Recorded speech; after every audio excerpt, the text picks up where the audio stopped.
So, okay, y'all. How y'all doing this morning? Doing good. You doing good? I'm doing good. Fabulous. All right. So I tried something new so people can see all of us. Okay. It's like my makeshift studio. But hopefully next week, Keon will be moving the stuff out of the storage, and we're gonna try to turn that into the studio. Okay. So we can even when you do interviews, whatever, we can just go in there and be like, damn.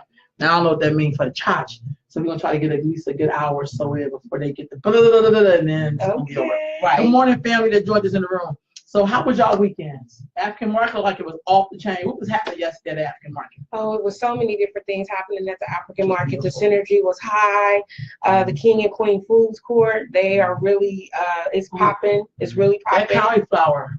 Oh, yes. Woo! Yes. So Bina Cafe, Oh my God. they have the this deep fried cauliflower. It's kind of like ordering some chicken wings, huh? Oh my God. It's so good. Yes, it was divine. So shout out to Faith Muhammad and Nasir Muhammad. You guys got a good product there. Also to Berry Ashes with the Caribbean, Haitian. Yes. Oxtails, and he had curry chicken. And he even had Jamaican patties yesterday. What? Wait a minute. Anybody said he had the He had the Jamaican patties yesterday. Barry, why you didn't tell me? Okay. Sounds like you're in trouble, Beer. Oh, it was so good. Yeah, he did well. And he had gumbo. He always have gumbo. Everybody I don't know if he's gonna continue that through the summer, but it's always good. It's a winner.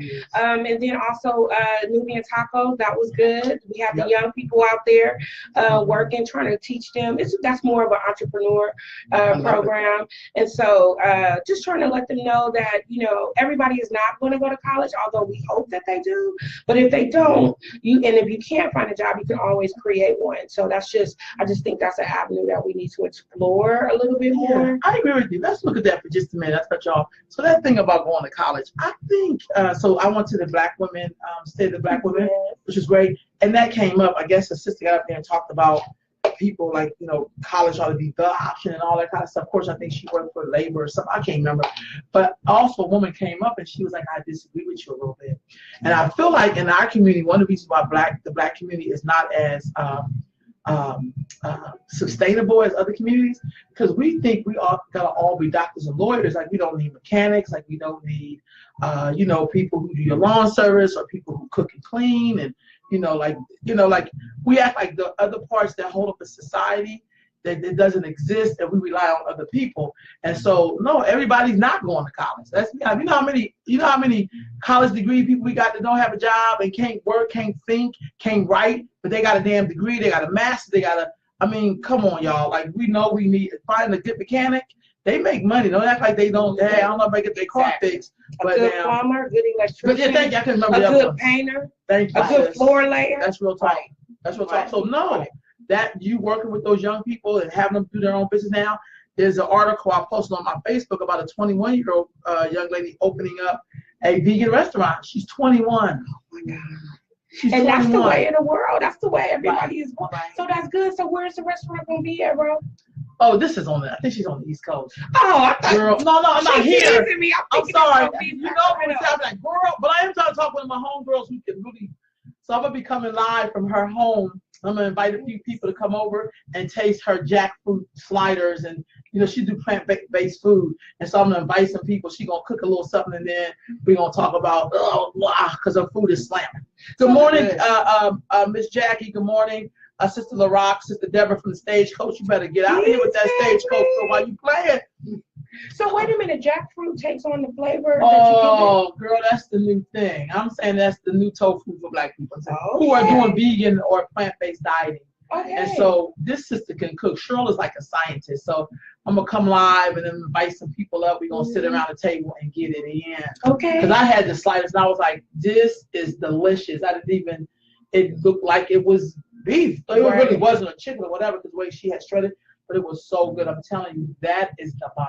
Oh, wow. So I definitely want to do something. You got to show Black folks that it's obtainable. Right. She's a real looking Black woman. And good morning, sister. So it's kind of like, I just really feel like her food is slamming. That's all I'm saying. Okay. This is my homegirl, so she went vegan. She worked for Kaiser, and they did something with their employees and doing the vegan diet or whatever. And she lost like a gain of weight, which was great. But it also helped her health because she had hypertension. She had, So I was like, wow. But I think for black folks, because of how it's like somebody put some greens up right now, we be like, girl, we know exactly what the greens gonna taste like, whatever. But if somebody made those greens with tofu or some other kind of seasoning and it was good, you see a black person say, oh my God, this is bomb, we'd be more apt to try it. Right. Right. Then you say, here goes some kale or some chard. African Americans like, what the hell is chard? You know what I'm saying? Where them greens at? Where them mustards? Where them collards? You know. Right. But there's other ways of making greens. Because I love some greens. And you know, I cook my smoked turkey. That's why I be like backing down from the meat because I gotta have that flavor. That's it don't taste right.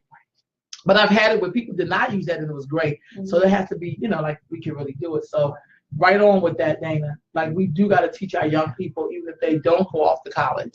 So I think sometimes college is overrated. I think what we're trying to say is that our people could be educated, right? You know, and you know, and I look at all the other groups that are here. When I walk into the donut shop, I don't see a whole bunch of degreed Asian people running the donut shop. So I'm just saying, I mean, I don't see a bunch of degreed people, you know, working on the mechanics of my car, or you know, coming to fix the plumbing, or you know, laying down my carpet on the floor. I think sometimes we got to act like it's one way or the highway, which is why we are so dependent on other groups to tell us what to do, and why we don't got shit as a people, like, or to be respected. Right. As a people, I think we kind of act like it's like wanting to go get a job and you want us to come in as manager, but hell, you don't even know how to work the fryers. What if one of your employees walk out? How you gonna drop them fries? I mean, how you gonna? I mean, you got to start somewhere, and I think we haven't always, you know. I don't know. I'm not against people having degrees. I think there's nothing wrong with it, but I think you got to know how to work everything and don't down somebody because they didn't go. Right. Well, another thing too is part of just forming an infrastructure. Like we talk about being sovereign, or we look at the idea of sovereignty. That's real talk. But if we all go to college, and a lot of times, especially if our children go away to college, which again is really, really good, but if they don't come back to the community to build in their community, then all of that talent goes to other communities. So that's fine, because that's going to happen. We know that. It's cheaper to live other places. You get more for your dollar. I get all of that. We could argue both sides of that. But for the people that are, I'm not going to say that's going to stay here, we do need people here to build a community, and part of having a sound infrastructure is having people that know how to do all those things. Even emergency preparedness, we don't talk about that. That's real talk. Yeah, that's real talk. Emergency preparedness, we need people just to be like, you know, sound in that. We got to figure out a way to get them paid, but we need people that can say, you know, if this happened, you know, this is what we need to do. So it's a lot that goes on into having an infrastructure. So when we start talking about being equal or having equity, that's real talk. Well, you got to be able to, you know, because a lot of other cultures, they ready. Yeah, but that's because they all don't act like they all have to be one thing. I think I think we keep acting like black folks are a monolith. We're not. You know, but we do have that food, clothes, and shelter. We want to, you know what I mean? We all want to feel good. We want to look good. We want to smell good. All that stuff is business. Can't no lawyer make you smell good. You know what I'm saying? Let's just be honest. Can't no doctor help you dance well. I mean, you know, if you have surgery, but in terms of like dance instructors and fitness trainers, and all of that stuff is their jobs. Their jobs. Let me ask you sisters this. I put some things up on our little board. I'm going to be working on that. But one of the things, I seen two films last night, or not films, short videos, it's Facebook, about homelessness, and this is with black women. I saw that last night. Did you see that one? She made me tear up. I was like in the car. I took somebody to the store. I was waiting in the car when they were going shopping, and I watched it, and I just got really emotional. Which one are you talking about? The one with the sister who was in 4500 country, and then she had a company, and then she got let go or laid off. Then she went to Alaska to work on a boat, and then they kicked off because she did a sexual harassment thing. Again, value. Then she came back, and then how, again, all of these social services didn't want to help her, but because she's the black woman, right, and because she was persistent as the black woman has to be, she made them help her. Now, how many of us is gonna make you help them? And so then, but the beauty of her is that now that's what she does. She helps people who are homeless. Then there was a sister who was living in a car with her 4 children, and then the white officer basically felt like, because he had a heart, he was like, yeah, we got to do something, talking to his wife. And so that, you know, she had 3 older sons. They were grown, 17, 14, 12, whatever. And then she had a daughter, and she was living in a car. The tags and stuff was expired. And, you know, then they arrested her and taken the kids and impounded the car. And then the guy found out what was going on. He was the sheriff. and this is out in Georgia, somewhere in Atlanta, I guess. But it looks like more like a suburb. I don't know what's Atlanta. It did kind of look like it looked like a suburb. But it didn't look like the big Atlanta Police Department, like, you know what I mean? However, it was like, you know, so what I'm saying is the homelessness problem, the homelessness thing is a problem. Yes. And this is not like your average, I don't want to listen to my mama, so now I got to leave. No. These were women, she said she lost a job. The sister had 2 jobs in the car. She worked at Walmart and then somewhere else. And it just what she had, it made just enough money to feed her children. Right. That just hit me in the heart. Yeah, that's a trip. Yeah, I don't know if y'all seen those too. What's y'all take on that? Ooh, it's, you know, the reality is a lot of us are literally, what we don't recognize is one paycheck. Oh yeah, one paycheck. Some maybe 2. Some maybe 1.5. Some maybe. Right? Yeah, homelessness. Right? That's real. But the question would be, you know, what do we do about it? Because even, you know, if we talk about like what, July? It's been July since our house burned down. Yeah. July. Yeah. We're still searching. That's amazing. Searching. Because look at Daniel. You know, you want to she in the fire and don't look like she's been touched, huh? I know. Because black women are resilient. We're resilient, y'all. We gonna look like today. I look, that's one thing you got is yourself. Yeah. So how do we, you know, how do we work that? Because a lot of my friends didn't have insurance, renter's insurance, or any of that. Yeah. Before my house burned, and it's like, I got it 15 years ago when I was living in an apartment, and they said, I first got my rental insurance when I moved to the apartment. And I got it, and I was like, okay. That's something too that we probably need to encourage people about. Make sure you have rental insurance. The thing about that is sometimes it's a difference between paying that rental insurance and maybe getting your toiletries. You know, because some people are really living tight like that. But I get what you're saying. But the thing is, though, if you look at it and you check the numbers, renter's insurance, if you get $100,000 to replace whatever was damaged for the other person, right? How much a month and then the payout could be a certain amount. That it only came up to like $213 a year. It's not. It's not that bad. And that's trust true. me, that's good. That's just not that much. Wait a minute. Okay. Y'all see this? What they say? Love it. No. Right Starbucks. This cup was about, I'm ashamed to say, oh my God. Like exactly. Yeah, because so that's literally like almost 3 months of renter's insurance sitting right here in this cup. So again, it's really about our perspective and what are we going to make important. But then when we get in these situations, right? How do we begin to build the network so we know that you're looking for housing? Right. We get this, a few people got housing for rent, and let's let the system know. How do we do that in some dignity? I ain't talking about being all, please help me, but we got to do stuff with dignity and pride, because that's what make black folks not want to turn other black folks, because we get gossipy. We be like, ass busted. You know, I mean, not saying we all do that, but I'm just saying, how do we, because consumer-wise, we're in the billions as black folks, but how do we help each other? How do you really buy homes and basically say, I have too much income over here, let me buy some houses and then let me rent them out to people who need them, or do a quick deed or whatever.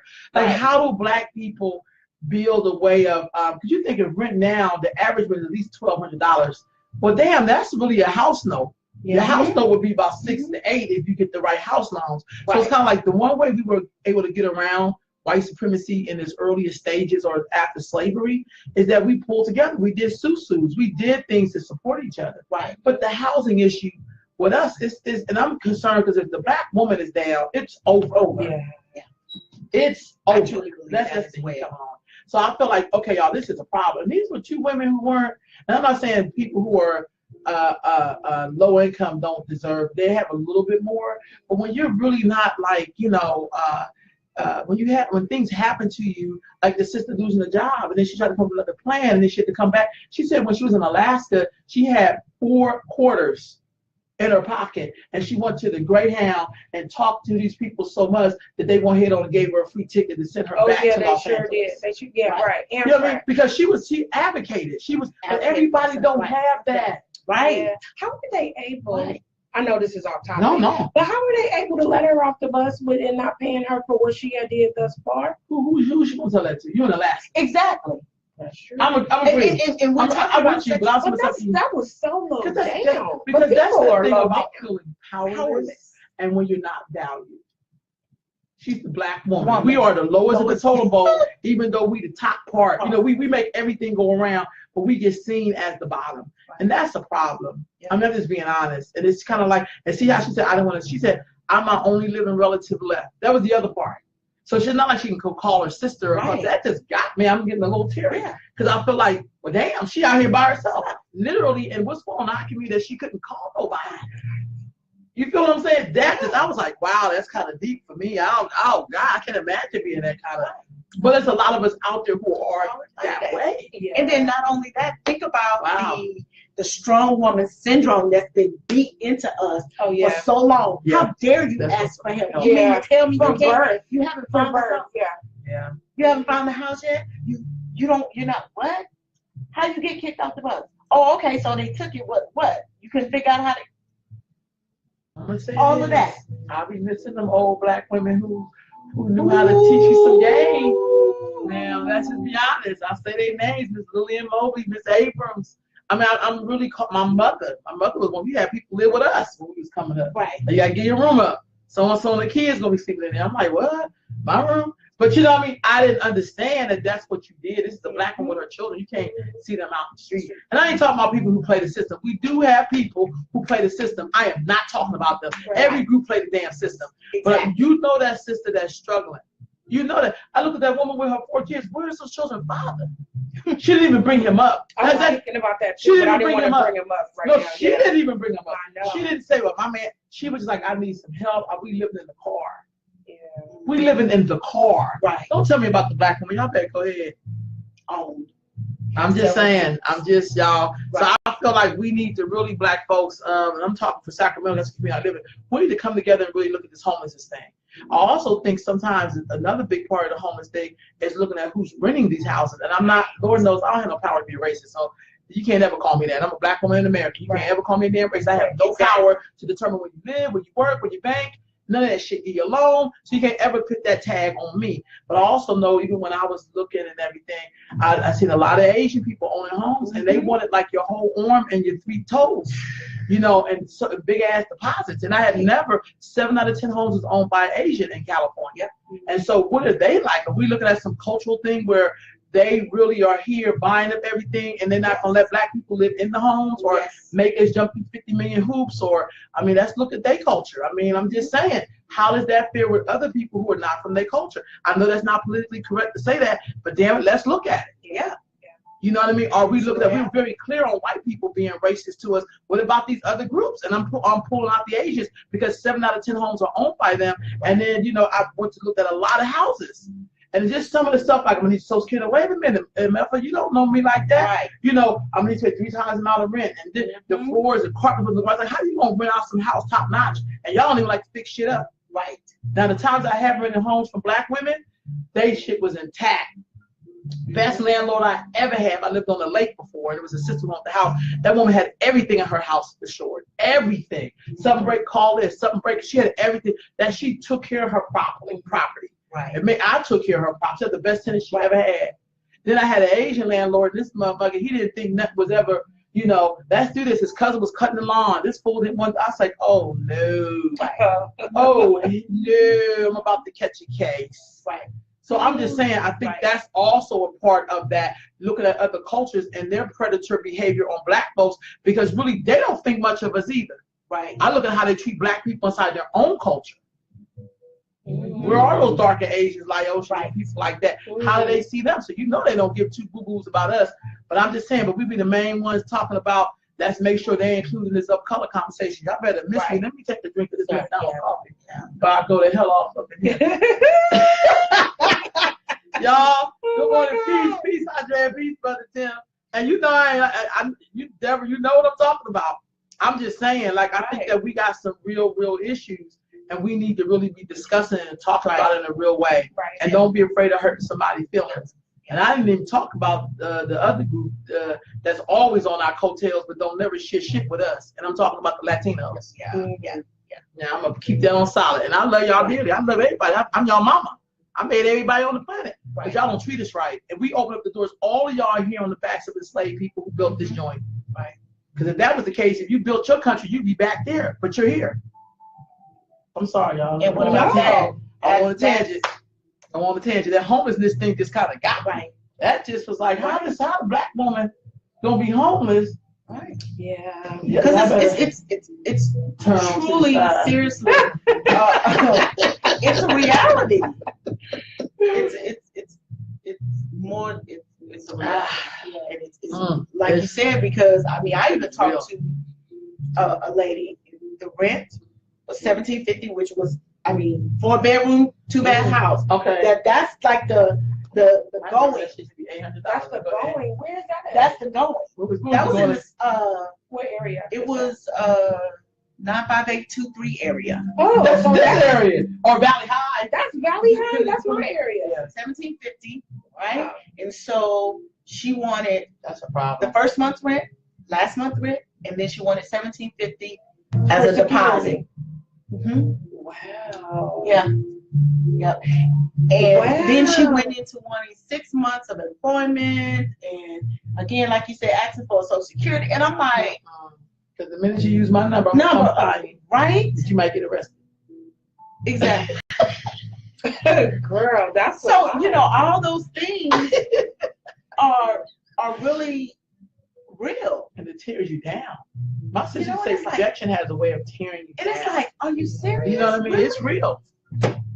It's like, is this how we're gonna, play this game? That's ridiculous. Mm-hmm. Like, who comes up? And see, when you have other cultures who come from countries where they don't have rules, you have to immediately give them strict rules, and then you have to implement it. You have to enforce it. Mm-hmm. These are people who will buy a house and then break up all the rooms and have people rent our rooms. People come from those cultures. It's almost like black folks need special protection. Now I'm gonna challenge Sister Javon. We need special protection, like almost federal protection for black people, because we're the only group that can't seem to get our stuff together because of the event of slavery and how we were taught and bred in this country. And so it's kind of like, no, we can't be like other groups. It's hard for us to pull our resources when people are constantly cheating you out of your just due. They talk about the B of A not giving people loans, Wells Fargo, probably all them goddamn banks, honestly, and don't want to give us redlining and stuff like that. They still doing it to this day. To this day. And they got to say, now we have a black CEO. You think I give a flying fig if a black woman is over something? It don't mean she has no goddamn power because she'd be too afraid to do anything because she don't lose a goddamn job. Right. Y'all don't get me started this morning. No, but I feel you though. I feel like black folks just got to talk about it. That's why I'm across from this church. I think then the spirit gonna come in and be good. But let me ask y'all this. So this week they had to walk out with the young people. Who was y'all thoughts on that? I'm gonna let y'all go first. And I'm only saying it because gun violence in Chicago and Philly, and then that happens on the daily. That's almost like going to go get a cheesesteak in Philly. I mean, somebody gets shot up or whatever. Same thing in Chicago, like going to go get the pizza or the Chicago wings or something like that. What do you think about that? So my thoughts are, I talked to some students at Valley High School that did that. Right. So I'm going to say a third of the students that I talked to didn't even know why they were walking out. They were walking out because their friends was walking out. So group thing. Okay. Wow. That's what my girl said in health professions. Yes. And so, but the young people that were aware, they felt like they were standing up for something that they believed in, with regards to gun violence and violence in the school. Here's my thought. And it might sound crazy to y'all. Go ahead. Because I totally get it. I get it. However, is this going to feed the fight to have these teachers be armed? Are they going to correlate? Like, are they going to? That's a good question. Because I don't think the teachers should be armed. I don't think the teachers should be armed. Some of the teachers are already armed. See, when you live in rural America, that's why it don't happen out there that much. Because they go hunting and stuff like that. Yeah, because Florida is a right to carry. Well, my brother is definitely right to carry. You can carry openly. Right. So check this out. So I asked my girls the same thing in health professions. This was really interesting. Mm. Only one of the girls in the class understood this. This one I know we need to really educate our kids on what the word protest meant. I went to the board. I put the word protest on the board. I said, pull out your phones. I had my kids pull their phones out my class and look up the word protest. And then they looked it up, and it says to fight, to stand up against. I pull out keywords. Basically, to stand up against something. I said, so you mean to tell me when y'all get ready to like say go see your boyfriend or skip out the window? The kids was busting a laugh. And I said, do you go ask your mom permission to protest? Do you organize the way you're going to escape out the house? Or do you just talk to your little friends and then y'all make the plan and then you leave? Right. And protest because you said go to that party. They said, well, no, we all did it. I said, then how can the teacher help you organize a protest? And they can't join you. Right. How do you, that's what a protest means. The teachers were basically trying to organize the kids to do the protest, but like they couldn't tell them to do protest. Right. So that's called a school activity when they're helping you to organize to do stuff. Then said, but it's not a protest. And so then it made the kids think. One girl said, we did posters, and I had put some of my cousins on it who were known gangbangers who died. And they said, why you put them on there? That's not the same thing as kids losing their life in school. What? Oh, sorry. This is a discussion. I love it. And so, yeah. And I said to myself, well, see, here comes value. I said, how is it a whole bunch of white kids can basically get the attention of the government and everybody else is so concerned, and then people in Chicago, when they've been killing each other for years now. Same thing in Philly, same thing in Baltimore. I can just go on down the list wherever there are Negroes who have been sold or brought here through slavery. You go to the communities and it's in shambles. That's a fact, y'all. However, why do they listen to y'all when y'all protest? I put an article on my Facebook page that talked about Philly urban youth.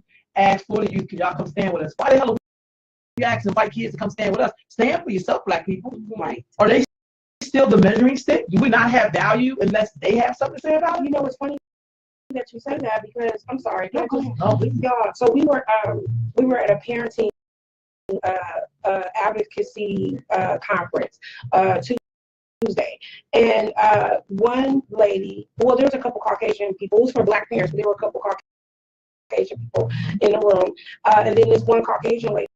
She stood up and she so eloquently started talking about the letters before and after her name and stuff like that. And so then, which is cool. I mean, do it. That's good. We need to respect that in a way. However, she said, you guys need me to advocate for you guys. And I understand that this, with white privilege comes a certain level of privilege that you guys can't, necessarily enjoy. She was right. But I felt like we don't really need you, to get some stuff done. I feel like that was kind of arrogant. It was her way of saying, I'm your master. Y'all my niggas.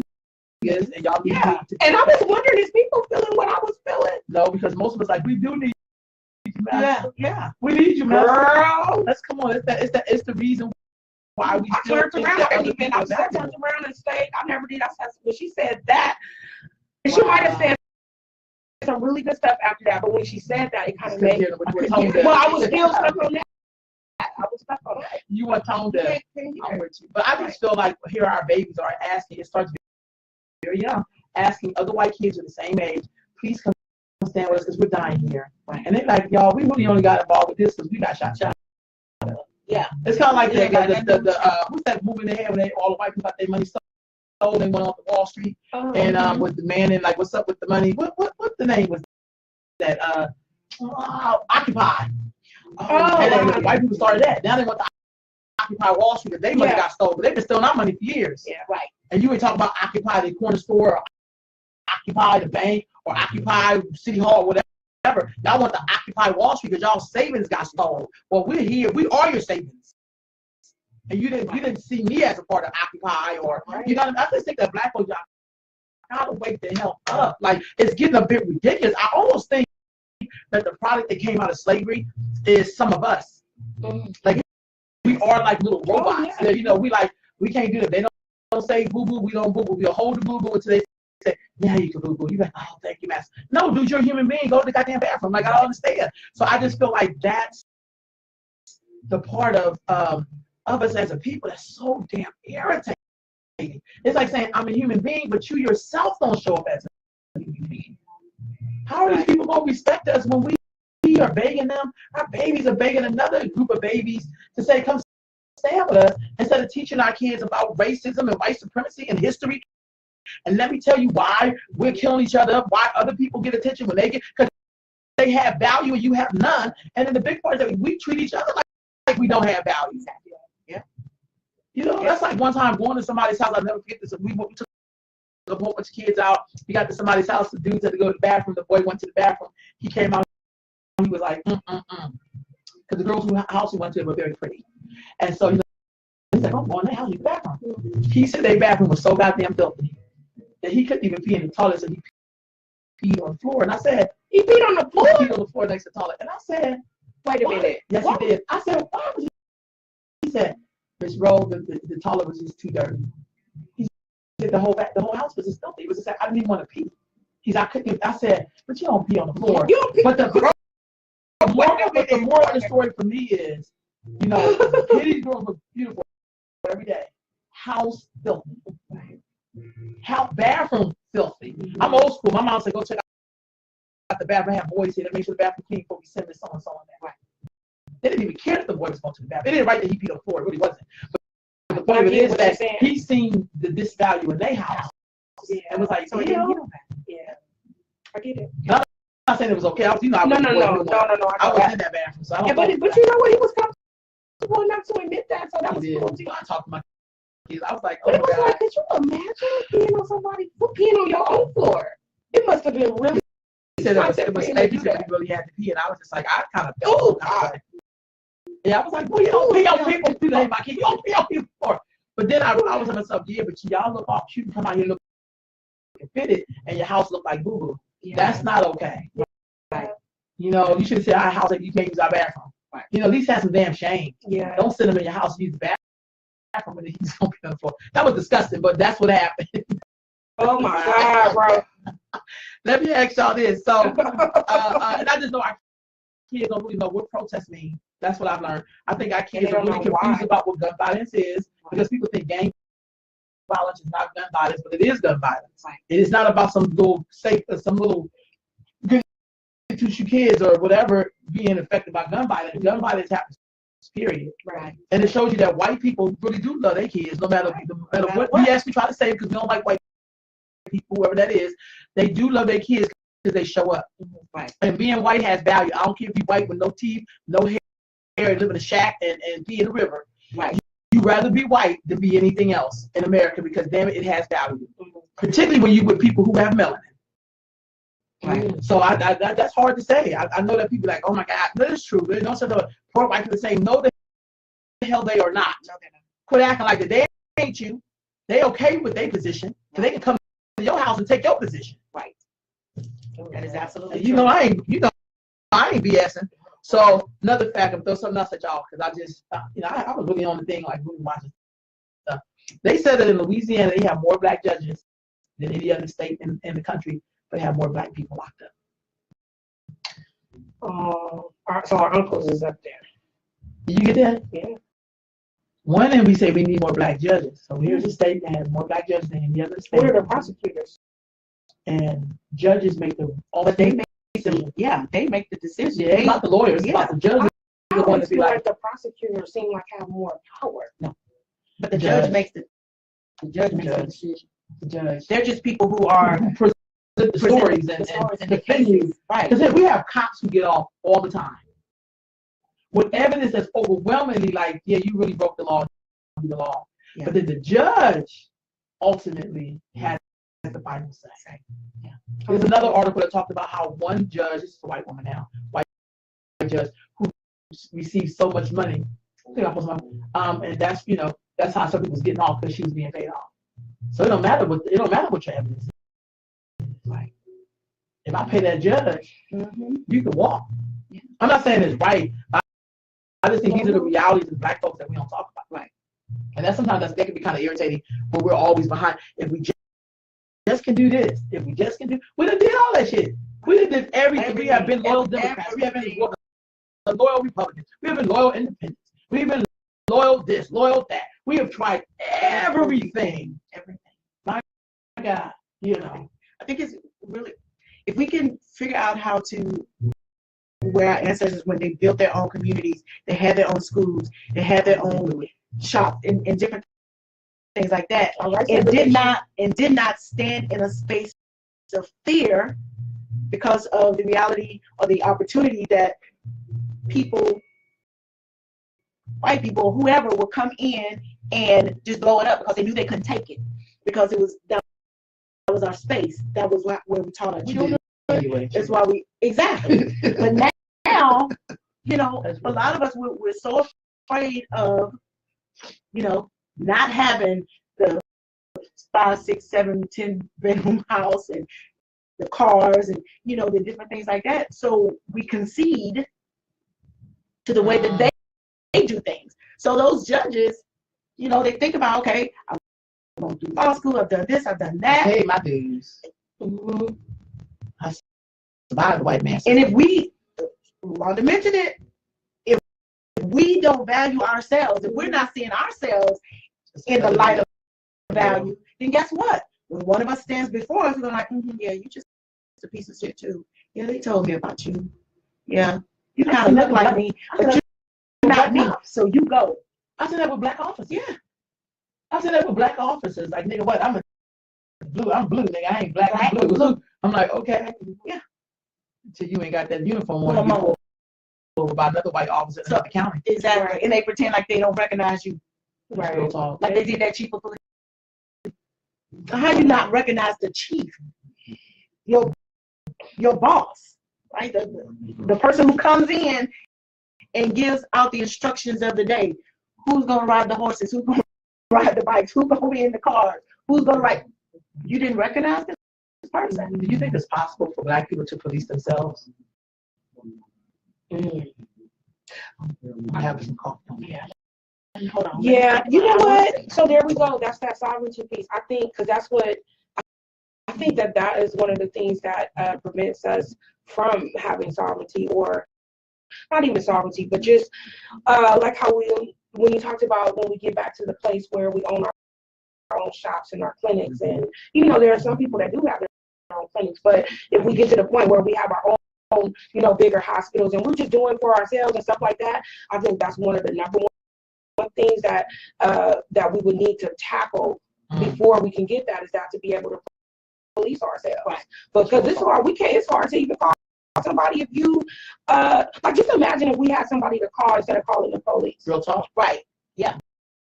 It would be less people going to jail, less people with certain stripes, and it would just be so much better. So I think that is the number one thing that we need to try to tackle. But it would take a level of commitment from individuals in the community that I don't know if they're willing to give. Like, you don't really have to really want to pursue being able to be how could I say this? You would want to really be able to, you would have to really be willing to really just die for having seen your people free and seeing them be able to maintain themselves. And I don't even mean a physical death. I mean just a death, like some of the things that you used to do, you're probably not going to be able to do. Right. Because it's hard. It's going to be hard to police somebody and you doing certain things. Right. So you're going to have to really want that. Like, as a people, we're going to have to really want it. I think that's a good conversation piece. Right. I'm sorry, I didn't see the thing scrolling up, y'all. So Miss Jackie said, because I wasn't here to fight people, Miss Jackie said, why were they not walking out when black students were getting shot? This happens in our community every day, and it's just business as usual. Our kids' trauma is not recognized as important. Of course, I mean, we still act like the powers that be act like the whole crack thing. Like that, they gonna counsel the people to get opioids, but when black people was getting hooked on crack, it was more like you go to jail. Right. So I just think of our mind. I think we know that these people don't think that we're important because we are property. We are like the horse or the cat or the. I showed a video to my kids in the bay, and it was that video that goes around and showing like what if animals were in reverse roles, and then looked really disgusting, like how we treat animals. But that's how people treat black people. That's how I see it. Right. How many babies can you have? You know, we just killed your son. I mean, it's like I just ran over a dog, man. But you know, like whatever. I'm not saying that treating animals bad, but I'm just saying we get seen in that light. Right. Because our life ain't worth shit, honestly, to a lot of people. But sometimes, to me, the biggest part is it ain't worth shit to us. Right. That's the. I mean, I can't even worry about the other people. I mean, I know that they're, but I just feel like it don't mean nothing to us. Yeah. We just, we We get immune to it too. Yeah. What's called something dissonance. Wait. Come on, Dr. Joy DeGroot. But I remember when I seen this voice, he said dissonance. Is that what it is? I don't know, y'all. I'm probably messing it up. I can tell y'all what it means. I can't pronounce it. I'm talking about when the little boy sees a dead body, and one said, "Man, that's a dead body." It's a voice that the person did it, and then he said, "Man, remember the dead body?" It's when you become desensitized. Like, it's just like it's like you think you're in a movie. Almost like we gonna see him in the next episode. No, he's really dead. Yeah. Yo, I hate to blame everything on crack. I'm so sorry, but when crack hit, everything what I thought, it just changed for me. Crack did that during that era, because it was during that era where we just really just started killing each other. The high. So I'm gonna say this. I'm with you on crack. And I think we got it one day. Like when I interviewed my homegirl Leona, I so love that she was honest about her own battle with that, and now she's 20-something years clean. I love her always, but I love it when people keep it real about what happened to them, because that's the question I always want to ask people who are on crack, or when I meet people, particularly people I met people who was in Michigan Nation in the first resurrection or dispensation, whatever term, I can't ever remember what term to use, y'all. And they were on crack for a period. I would always say, "What happened? Like, like how'd you get there?" And I always ask them, and somebody's like, "Hey, we got disillusioned, or our leader died, and we really thought this man was God." These are the things I've heard. It was real out here. It was killing us up. You wanted some relief from your pain. Right. Yeah. And I was like, wow, because sometimes I have to hear it from them. I don't want to hear it from people. I want to hear it from them. And so for me, that was healing, just to hear that for myself. Like, wow, because that was horrific what happened to Black people. But I think we don't want to talk about that. Or I've talked to women, they talked about how they were feeling not valued. You know what I mean? And we don't want to talk about in our own communities how we not value women and girls in our own societies. I always say that relationship between Black mom and son, and we don't really want to look at that. And I'm not talking about all y'all. Please, that's why I say some. I don't be trying to say all the Black people, but I also watch mothers like protect their sons to the utmost and feed their daughters to the wolves. Like she can take it, and then their son, we gotta protect him. This is Black man, and he they looking at him, but they looking at both of us. Don't get it twisted, because if they kill me, you can't produce you. Don't get it twisted. That's it. Game over. It's done. So I feel like that crack there, I feel like there's a lot of healing, and it's always beautiful when I can find people who are not afraid. Even though when Leon was talking, I can see her in her head, like thinking and like trying to like touch that place, but not touch it too hard, or she was like crying. You know what I mean? Because I thought I had a sister who died from the effects of crack. So for me, it's just like, and myself, I was like, wow, I was really wanting to hear what she had to say. Because I think, Dana, to your point, that's going to bring a lot of healing to figure out what was happening with us. That's all I'm saying. So you right on money, I think, with crack, but I also think the Vietnam War, all those people who came back who fought in Vietnam, who just couldn't get their stuff right, or what was all the things that they experienced in Vietnam that they never got counseling for, or they gave a study today that said Black troops Black people in the military are reprimanded more by their officers than white officers. In the damn military? Yes. Are you kidding me? No. I'm sorry, because that was like, are you serious? Like, you know what I mean? So it's kind of like everywhere we go to try to pay our dues. I don't even know what dues we pay because we built this joint. So shit, what dues you owe me, fool? Yeah. Right. I don't owe you, you owe me. But I feel like everywhere you turn, people just treat us like shit. Yeah. I just never seen nothing like this. Honestly, like to the degree, like where it's like, even when we're with each other, sometimes we treat each other crazy. Knowing that I'm you and you me, and I know what hurts you because it hurts me. Yeah. We got to do better at that. You know what I mean? Yeah. We got a lot of conversations. I'm so sorry, y'all. I know. I'm sorry too. Can y'all all read some of these? Yeah, you are. I did tag y'all. I will tag you, Danny. Okay. We have been feared and terrorized by being kidnapped. Okay, J-Mon. I'm just jumping on. She said, J-Mon says, we have been in fear and terrorized since being kidnapped. Yet, however, we still are able to build Wall Street, Rosewood, and many other communities. That is so true. And we must learn to police ourselves. Y'all gonna have to, y'all can. Oh, and the model coastal. I'm sorry, I see your and she said, this time around, we decided to stop begging and rebuild. This time, we would have an army to help protect what we built and to help eliminate the fear. And here's the truth, right on. And I'm going to say that because I think that military part, I'm going to be honest with you, the leader that I love and revere more than any other leader besides my mama, let's get on, is Fidel Castro. And I'm going to tell you why. Ever since I've seen him, he's always been in fatigues. I've never seen this man in a suit. I mean, I've seen him in a suit as he got old. Right. You know what I mean?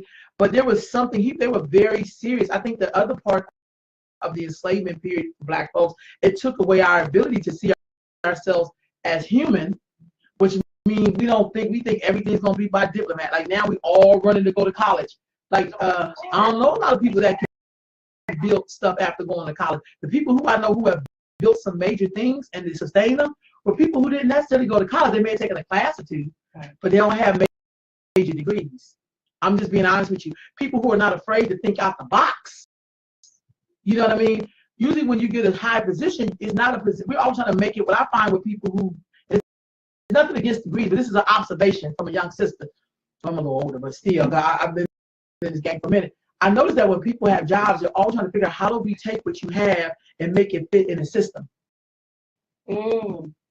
Other communities take what they got and they build a system. Yeah.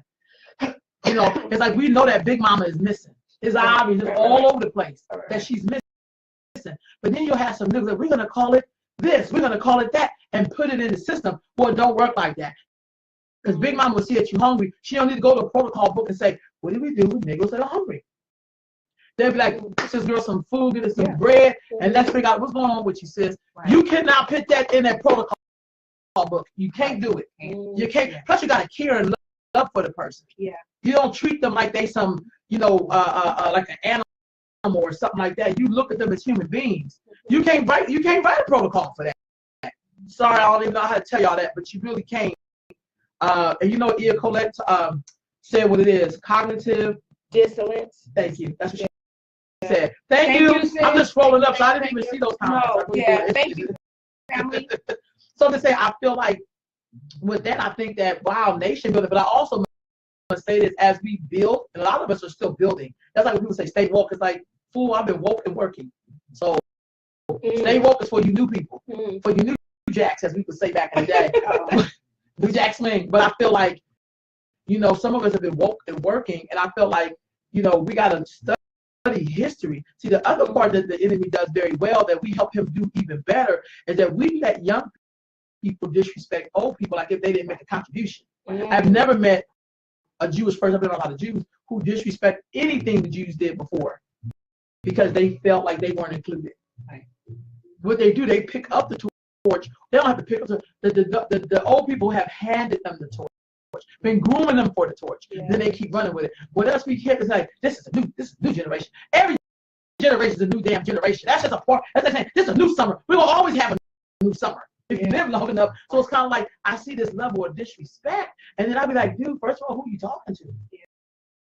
Because I've been in the game. You're in the game because I was in the game. You have a place to sit because I sat there.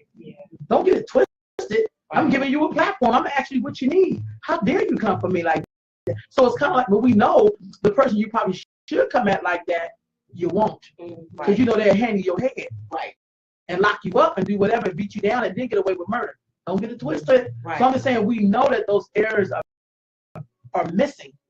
But I'm always talking about it. So a young brother came up to me yesterday in the market. Brilliant young man. I was walking. I said, good afternoon. Young man, whatever. And he said, greetings, goddess. Call me a goddess. Oh, I know who you're talking about. And I said, okay, young man. He said, okay. Can I ask you a question? I said, yeah. And he said, do you think there should be some talk between Black men and Black women just like that? I said, well, I talk like that all the time. He goes, well, let me rephrase it. Maybe younger people like my age. That was very respectful. I said, you know what? I think you're right, young man. I think you're right. So I called Miss Jackie over. I said, ask her this question. This is our elder. Bam. He asked the same question. Miss Jackie? Yes, young brother. Yes. Right there. That'll be your first. He stopped talking. Then I seen Brother Michael Benjamin. I said, bruh. He came over. I said, ask this. Oh, this is like your big brother. I'm doing family, y'all. Right. I'm doing family. So then he was talking. He said, yeah, we started talking. And then he said, I said, well, I think the bigger question is for young man, you probably need to ask this brother here, what happened with them, that you would even have that as a question to ask us. I said, you need to talk to your big brother, because he would be like his son. Like, almost like this, like he's your father's age.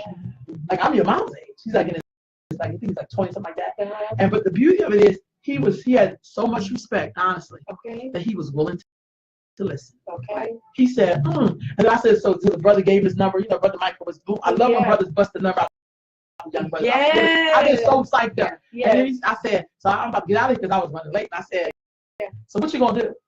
Because he was saying, you know, he said, I'm gonna get some brother. I said, no, that's not what you want to do. What did he say? I said, you gotta call his brother. You know, call him first. That's your first thing. You're not gonna talk to him. I'm not gonna give you my information. You're gonna call this brother. And then we started talking again. Then I said, so I gotta go. What's the first thing you're gonna do, brother? He said, I'll call him.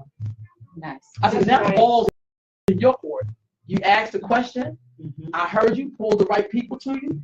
You got this brother here, Brother Michael Benjamin is the bomb. So it's like, you know, he will look you up. I said, call this brother and get some history on why you have that question, because it's not coming to me. You got to take it to the brother. Ask what happened with them. I said, then we can all sit down. But I don't want you to sit down with me, and then I'll be asking you stuff that I know you can't even answer because you would be dumb. You don't know about this life. You don't know what happened that you were here asking this question. You know that I asked. I said, this reminds me of '88. Like, you know, Black Panther for me, y'all. And I don't know, Black Panther remind me of being in '88 and, you know, with Public Enemy and Poor Righteous Teachers and walking around the medallions. I said, look, this is '88. You know what I mean? And so for me, it's like, but what can we do to study to make sure this is not like every 25 years or so this thing happens and blackness comes up and Africa comes up. And I even talked to my African people who were saying they feel some kind of way when they see us wearing African clothes. I'm like, you shouldn't feel shit, really. You should feel pride that we're even starting to recognize. And I said it in a nice way. I didn't tell her she shouldn't feel shit, but what I did say is that you need to like be willing to educate, but not with your bullshit either, because you guys are very tribal. Because he was a Nigerian person. I love it. She basically selling the dashikis from Ghana. So if you felt that way, why aren't you just selling Ghanaian clothes? But she did have some of her pieces up there. But I'm just saying, we have to, education is all around. We got to also make sure our African brothers and sisters know, like, hey, wait a minute, dude, we ain't like you. We don't come from a Pacific tribe, from a Pacific area. We were breeded over here, so we mixed up a whole bunch of people. You know, you look at us, we're not just all from Ghana or Nigeria. You don't know somebody was traveling that day, they came from Kenya, they was heading this way, since we were so advanced, you know, in terms of trading with each other. But I had to also school some of my African people from the continent, like, hold up, player, hold the firm. You know, be proud when you see that. I don't get mad like they don't even know what that means. You in America doing stuff, you don't know what it means. You need me to give you game. I got my DNA kit. Oh my God, you guys came, so I just need to do what I need to do and send it back. What are you gonna do it though? You shouldn't. I'm not gonna lie to you. I probably got it by Monday. It should be. No, y'all. It's gonna take 4 to 6 weeks. Okay, when you first get up in the morning, I'm saying before you eat in the morning, just go ahead and take it. Put it right by your bed. And it's gonna take a minute to get it back, girl. Okay. I'll tell my experience this week. Y'all ready for this one? Okay. We're ready to talk about DNA. Oh wow. So I did 23andMe. I've done 4 DNAs, and they all been on the money. The last one I didn't understand was, oh my God, what was that called? It was another one. It didn't match the other 3. Is Ancestry good though? Ancestry. It wasn't good for me. That's the one I did Ancestry, Me, 23andMe, and something else. All 3 of them matched up the same. Oh, okay. Yeah, and I was like, wow. So for those like 20, then I was like, man, shut up. You ain't got to test the offer. Shut up with that. I think sometimes you do your DNA, it messes up people's lives that they were taught to believe about what they knew, but they ain't got no science to back it up. They just read a good ass book, and now they're gonna make it fact. But it can't be fact. It's fact. It's fact, and you're just alternative facts, I guess. So I get an email from this woman, and she says we're related. You know, we're 4th cousins, or 3rd cousins, or whatever. So I said, okay. So she gave her number. I called her. First I was like, she kind of don't sound black. So you know, so I'm talking to her. Oh yeah, blah blah. She's like, yeah. So we were trying to figure out how we're related and everything. And so she said, I know you're on my mother's side. And so I said, let me see what she looked like. So I was like, you know, she also connected to me on ancestry, because she found me on 23andMe. So then she went to ask me, look at each other trees, whatever. We think we could possibly be related through my grandmother's dad or something like that, because she has black burns. We have black burns, blah, blah, blah. But I looked at hers, and it basically talks about what we have in common. So this, first of all, you look at it, she don't look black, but she don't look all the way white. A white person can look at me like, yeah, you mixed with something. We look at you like you mixed with something, but you ain't black. Cause I don't count everybody as black. I'm sorry, I'm one of those Negroes that could be like me channeling what I learned from Jewish people. Jewish people don't make everybody Jewish even when they are Jewish. Like Hitler was Jewish, but they don't make Hitler Jewish.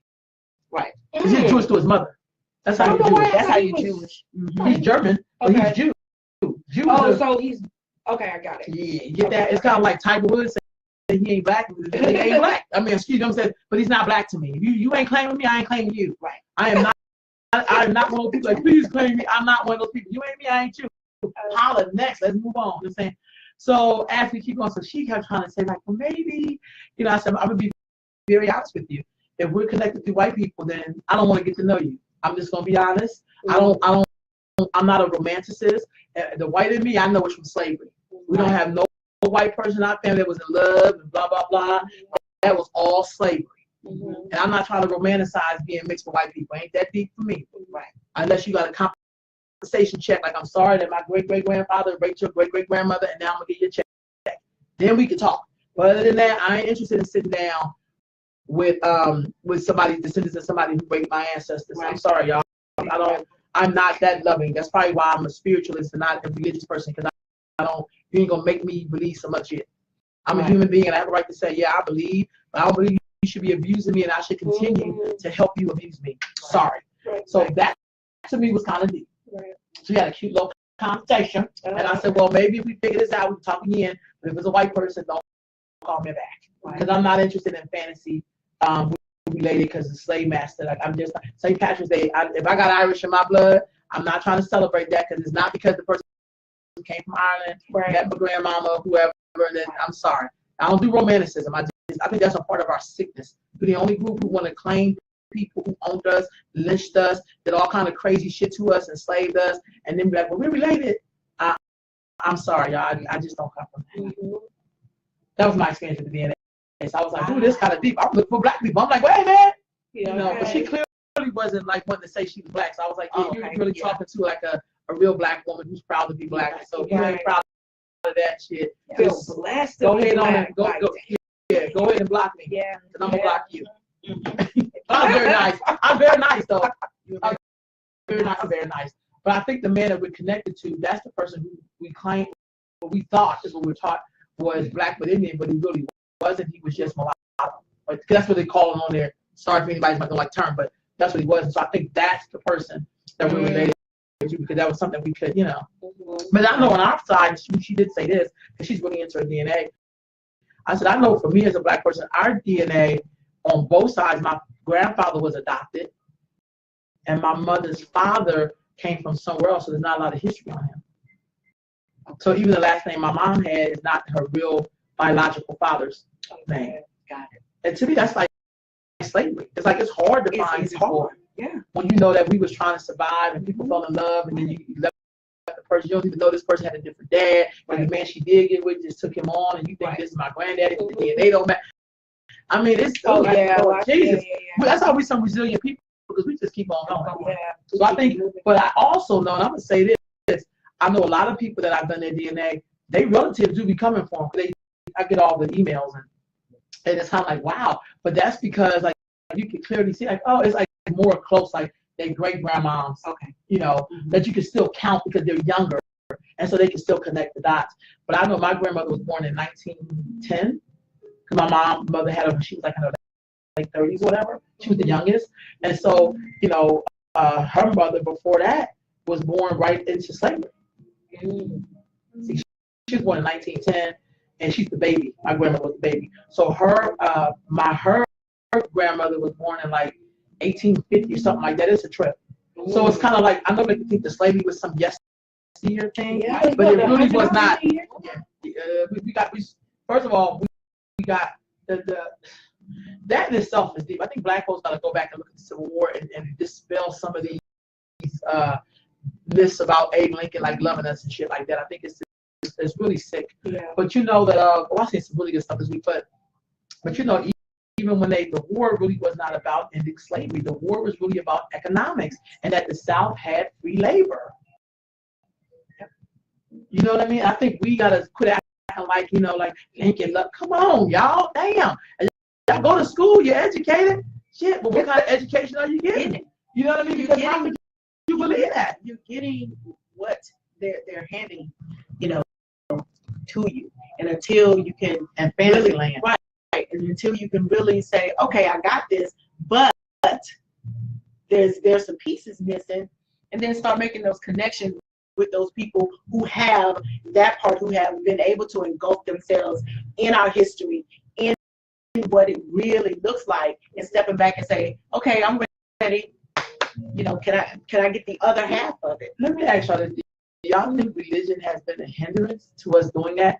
Yes. I'm not anti-religious at all, because my mama was a Christian, my mama was Catholic. I'm so good with that. You know what I'm saying? But do you think for some of us, Christianity has made it, has that been like more like a drug that has been given to us, so we don't wake up and see that we really are drowning in the sea? I don't know. I think it definitely has made us more docile. Okay. I think it just kind of like made us more, you know, have us, you know, help us fall back a little bit, make us kind of fall back a little bit. You know, I get, you know, Christianity, that was the religion that we were kind of converted to or whatever, and I get how people, whatever their spiritual practice is, that's how they feel that it saves them or makes them a better person, or really for me, I think with Christianity, it helped people get through some real difficult times, you know, having that belief system. So I'm not mad at whatever anybody chooses. I know you guys are not either, but I do feel like it just made us a little bit more docile, you know? Yeah, I agree. Because I agree. Yeah, we need to. I sometimes I think about the Native Americans. To me, I just think they are the bomb.com, and it's specifically the Lakota. Mm-hmm. They were so like they fought, and they were really fighting. Oh wow! And I just be looking like even with Harriet Tubman, y'all. And I always tell you this, bro. I think I may have told you this too, Dr. Trump. I feel like Harriet Tubman, I love her so much, and I'm so much in awe by her, because I'm gonna tell y'all the truth. As much as my heart is so big, and I love all of us, once I got free, I don't know if I would have went back. Like, yeah, I don't know if I really would have went back though, y'all. And I'm I'm grateful. Yeah, to tell the truth. That's why I love Harriet, because she was the bomb. Right. Back on back. Yep. She could have just been. And she was a Christian, but she took the words literally. Right. That's the thing. See, I don't think we do that. I don't think we do that every day. Yeah. I think we like somebody else gonna come and do it. Right. But really, fool, you gotta come do it. Yeah, you're the one that gotta do it. King James, he done doctored the stuff up. I don't know. I think I agree. I'm not a scripture scholar, but I do believe that I get what you're saying when you say that we kind of misinterpret the scriptures. You know what I mean? Or we don't really apply. I agree. Yeah. I agree. We got some comments, y'all. I'm so sorry. I think I gotta move my screen up. Y'all see me over trying to get the work in. Well, mine won't even go up. Did you look? Say, do you see any comments on yours? I don't have to. Y'all can all read comments, but I also know. Watch this. You see that? Okay, y'all. We just trying to get this in. I love this conversation. You see how I can't yes. Call me Empress. I would act like one. Call me Queen, and I would act like one. Right on, sis. Right on. I agree. Colette says, it will assist us in this war to take a close look at the Haitian Revolution. Look at the triumphs, how they remembered their spiritual powers, and look at their mistakes. That's so true, that we do not repeat them. No need to reinvent the wheel. Just modify, update. Right on. You so right. Pieces, Danielle. Y'all see the comments on there? Look, okay, I see it. I'm gonna tell you which one you can start from. Okay. I'm gonna give you him.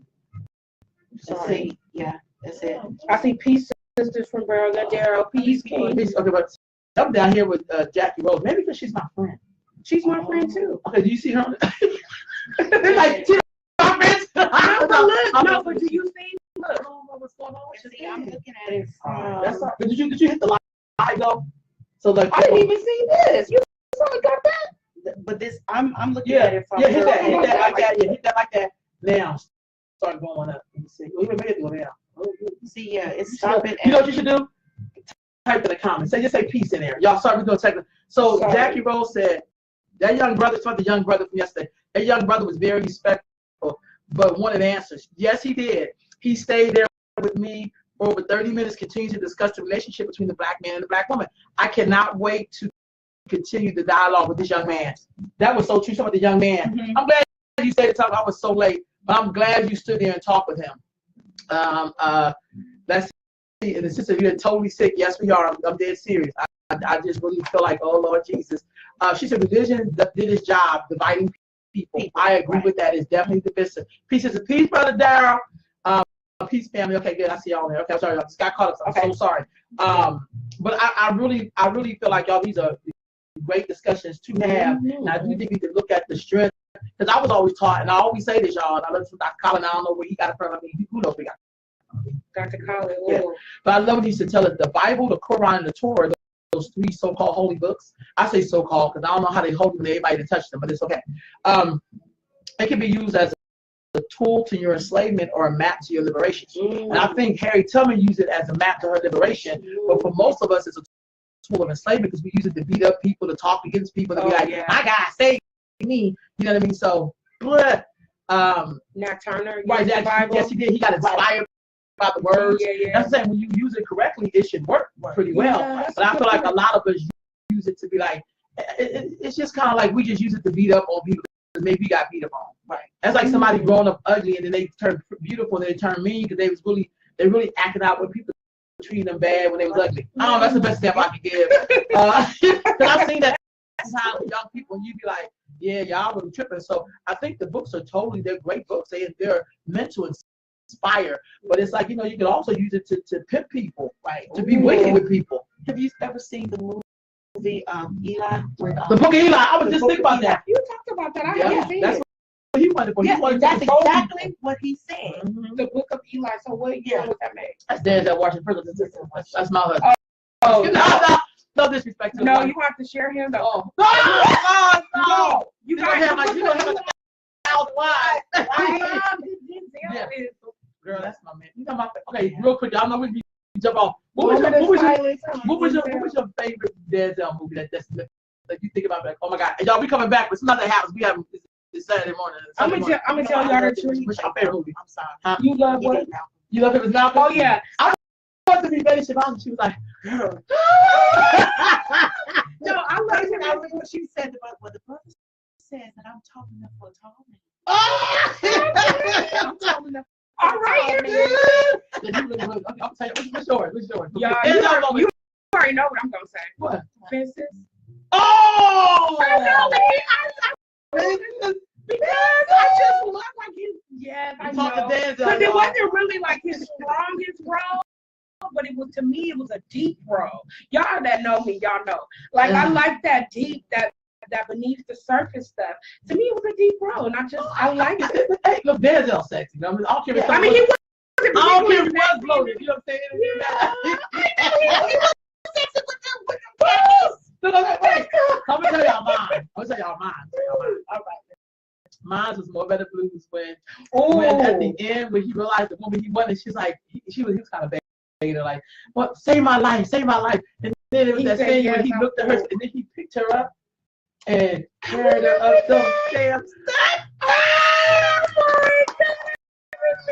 I make my living with my. She was like, "So you want me to save your life?" He said, "Yes." I was like, "Well, I'm making big too much now." Yes. Okay, y'all. That was our little thing. I'm sorry, we back. I got kind of Jesus. Okay, so Sister Danielle, back to this thing about the religion. Sister Danielle said them books were written by men too. Yeah, that's true. Yeah. Now that I'm in seminary school, seminary learning the text, I see human hand all in this. Apostle Paul was beefing with folks too. Some of the scriptures remind me of rappers' beefs. Laugh out loud. You know what? That's believable, sis. That's totally believable. But and I'm right there with you. But I just know this inspiration you can gather. Like I like it when the book says honor your mother and your father for all your days should be long. That's just something that your grandma would say. Yeah. You know what I mean? So I get that. You know, but some of the stuff like they said pimping is in the Bible. I don't know because I just know pieces. My mama say read this to her. I never really dove into the Bible. I just think I ain't gonna lie. When I thought the Bible made you crazy because everybody who I know read it was kind of crazy. Oh, okay. So that was your shit. I was like, I ain't read that. I ain't touching that thing. That's what I thought. That's how I got older. Because I know people who knew the Bible, but they were really crazy. And I was like, is it the book? Because it just seemed like that's what they would be rattling off. Like it would kind of sometimes make you crazy. But I think it's because you're crazy and maybe you didn't have the right, you know what I mean? You didn't have the right guide to help you. You're right to help you with the book. But I do know that it depends on how you tend to translate. Oh, okay. So I see one. Okay, good. It's real good. Don't eat fruit that does not bear seed. That makes sense. Whoa, wait a minute. Okay, it's telling us not to eat GMO. I like that one, and I don't know if it's I like that. or what, but I like when it says, I'm paraphrasing too, but it basically says, a wise man prepares his children for his death. Isn't that Proverbs? I don't know. Yeah, me either. I don't know. Maybe your sister here, Sister Israel, maybe you can tell us, because it seems like she may know that Bible. You too, Danielle. Yeah. I just know growing up with people who knew that Bible inside out, but then they can't keep a job and shit like that. Like, I just didn't understand how other groups could be reading that book. Or even when I see Muslim men, I'm not leaving Islam out of conversation. Lord knows. Islam is shit. I mean, Arabs, who were Muslim enslaved black people. And even when you go to Africa today, we all wrapped up and then they still treat us like we the damn floor. So there's something I don't like really being the floor. I don't mind being the floor for my little nephew to crawl on, but I'm not gonna be the floor for some grown ass people to build their whole empire on. Like that's just not okay. But I feel like I just feel like that Bible and that Quran, that Torah, right? You see Danielle? Yeah, Danielle said, yeah.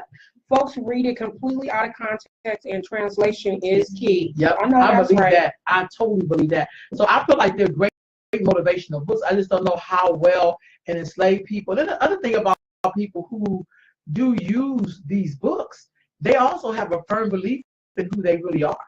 So when you see Chinese people have their own church, you go in there and they have, Jesus looking like them. They don't even give a damn. The book say he doesn't look like them, but it's something about seeing God in yourself. Yeah.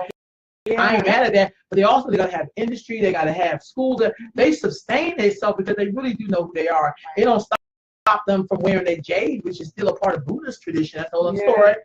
But they can practice other things, but in the core belief, they know they gotta provide food, clothing, and shelter for self. Right? They is not that. I've never seen an Asian person in the bread line or in the soup line. I've never seen them begging for shit unless they with us. But when they with their own people, they don't get to show up as the Asian community.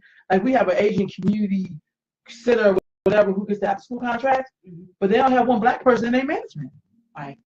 But all the kids they make the money from is what? Yeah. It's black people. Yeah. So I'm just saying we're the only group that you can come to America and pimp.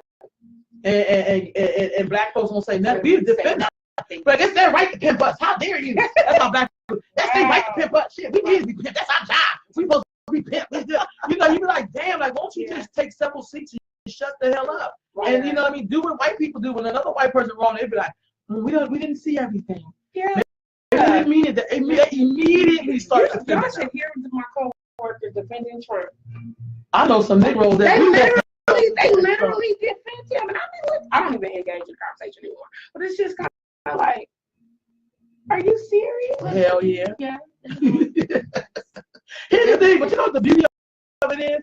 That's when you be like, that's their right, but it's also your right to be like, I don't want to hear that, because white people, they hate to be ignored. White people hate when you make them irrelevant. We used to being irrelevant, but they don't like to be irrelevant. Yeah. I'm just gonna be they don't like to be like, don't sit down. I'll be in my own little lane, y'all, because I be having so much stuff. I'll be in my own little lane, but it's just what I do like about Trump, he reveals crazy people, and he reveals white people who really believe those white people needed to hero. They need a hero, and they got in trouble. And so we need to see who they are and don't forget them. Don't forget that his job was to point out these things to us. And I'm not a Trump fanatic. I'm sorry, nobody said Trump is not fighting for me because he loves me. That's really get that straight. But I also like that, you know, I don't mind seeing the devil in person. I'd rather deal with the devil. I don't want to deal with the devil's assistant or an ex-slave of the devil. I don't want to deal with none of this. I want to deal directly with him because I can have this mutual understanding. I watched something yesterday with the black lady from Britain who has a show. She kind of gets on my nerves a little bit. Sometimes I hate when people don't know black culture, but they're over here making money off of black backs. And they had Shiraz Ali, who ain't seen any eyes on there. And then they had a white man who wants to make some town in South Dakota all white or white supremacist, whatever the hell. Who knows? He can go this way in America, going to look like that. But anyway, then they had this black man. Of course, he was darker than 1,000 Midnights, married to a white lady, and he wants to know why he ain't liking him and some other bullshit. See, that's some mentality slave shit right there. And so they were trying to make sure. And my thing is, I'm not a big fan of Shiraz Ali at all. But what she was saying, even when she was talking about him, she still was saying to the black man, I still love you. You the bomb. Of course this white woman gonna love you because you are the bomb. I was to myself, well, wait a minute, y'all. Like, how dare you? And then to watch other black people, of course, God, black people, we love ourselves. I ain't no racist. Shut the hell up. She has every right to feel that way. You would do that with the white supremacists because you know the white supremacists will come to your house and blow it up. Right. So you ought to be afraid of them because you know they will come for you. Let's not get it twisted. You have no protection, black woman. You barely have protection of your black man. So, you got another one? No, I'm so sorry, y'all, but I gotta leave. I know. I'm so sorry, I gotta leave. But I just love both of you guys, and I feel just so blessed to. No, I'm not trying to gas y'all up. I'm serious. Oh, you're trying to gas me up? Yeah. I like that gas though. Yeah, I thought I was good gas. No, I love being in y'all company. I love y'all. I got to go. You ain't really gotta go. No, yeah, no, I gotta go to work. I know you gotta go. I think y'all go to 11 today. We open up at 11, but we usually meet 30 minutes before. That's our little weekly staff meeting. And I know we probably got a lot to debrief on and stuff. So I love y'all. I love being here with y'all. And I'll see y'all next week. Okay. Bye. So real quick, let's do some rapping because I know church gonna start in a minute, girl. You know how that church go, girl. They get in church and be all over for us. So basically, let's do a few little rappers. Y'all, we had a good live discussion this morning. I ain't lying. Real quick, did you hear about the sister in Brazil that was basically executed? Fascinating. Yes. She's an activist. I saw that late last night after I got back in and I saw them. I was like, wow. In the article, it was really written as if everybody was just kind of okay with it. It's just like nonchalant. They've been guess what? You know, we killed her. Yeah, but you know, they've been protesting, which is beautiful, about her because she really was she was a real activist and she did a lot of work. And I feel like that's just kind of deep how somebody can come and take this sister out and then kind of seeing our lack of response here. Even though that's in Brazil, but Brazil has the second largest population of black folks outside of Africa. So, the first largest population outside of Africa is Brazil. But it was like, wow, like when you're a leader, you're really doing some work, people will come for you. Will come for you. Last thing is we get to this wrap up. Also, Joe Crabshack used a lynching and it's a table decoration. You hear about that? What? Yeah. Joe's Crab Shack. I don't know how many of y'all, I haven't been to Joe's Crab in years, honestly, years. But they said, I guess they have some decoration they use. Maybe it's a placemat or something. And one of them was a lynching. And now they apologize. Like a gathering of people for lynching. Back from the early 1900s. And so I wonder what people think about that. A lynching.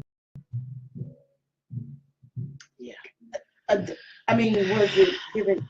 It don't matter. I'm trying to. Yeah, a decoration. Yeah, it's like a placemat, or it could be something on the wall. So yeah, I think again that goes back to the value. I think my takeaway this week is we really got to start valuing each other more, because sometimes it's very apparent that we don't value ourselves, and the other group is definitely not going to value us.